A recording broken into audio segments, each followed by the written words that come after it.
This is the story of a country that is preparing to disappear from the face of the earth, not in 1,000 years, but in our lifetime. For the 11,000 people of Tuvalu, the threat isn't a distant theory.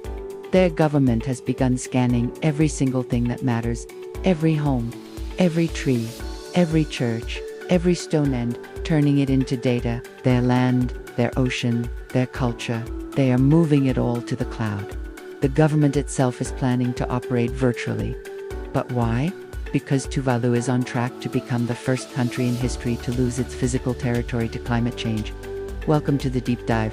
I'm Rana, Asif. Today, we're looking at the nation that is fighting for its survival, not just with seawalls, but with servers. Tuvalu is one of the smallest nations on Earth, made up of 9 tiny islands. 6 of these are atolls. You might know the Maldives, the ultimate postcard paradise. That's an atoll nation too.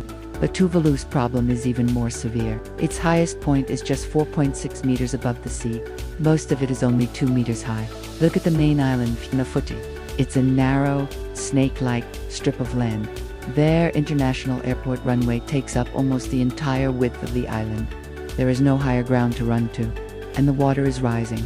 NASA's data shows that between 1993 and 2023, sea levels in Tuvalu rose 15 centimeters, 1.5 times the global average. By 2050, they predict another 20 to 30 centimeter rise. This doesn't just mean the island gets smaller, it means the groundwater becomes undrinkable. It means storms wash away crops. It means king tides flood the runways and roads. Today, they get floods about 5 days a year.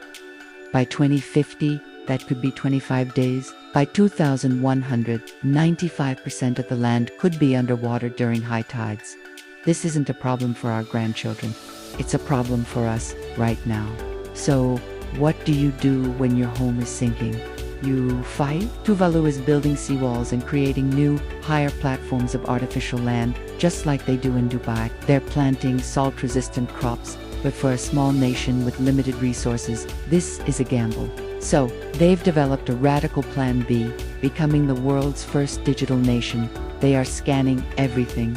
A 3D replica of the entire country is being built, pixel by pixel. Our land, our ocean, our culture are our most precious assets, they say. So, they are moving them from the physical world to the cloud.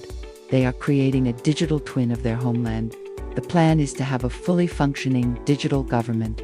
Elections, birth certificates, land records, all of it will exist virtually. They are creating digital passports to preserve their sovereignty. Their hope is that even if the land is gone, the nation of Tuvalu will still exist. 25 countries, including Australia and New Zealand, have already recognized this new status. But what about the people? You can't live in the cloud. This brings us to the world's first ever climate visa. In a landmark deal with Australia, Tuvalu secured a special agreement. Every year, 280 Tuvaluans will be given the chance to move to Australia permanently. When applications opened, over 8,700 people applied, 82% of the country. They're not choosing people based on their job or education. They're holding a lottery. It's the only fair way to decide who gets to leave their sinking homeland. At this rate, the entire country could be relocated in less than 40 years. But why is Australia doing this? Of course, there is genuine humanitarian concern, but there's also geopolitics. Tuvalu is one of the few countries that still officially recognizes Taiwan.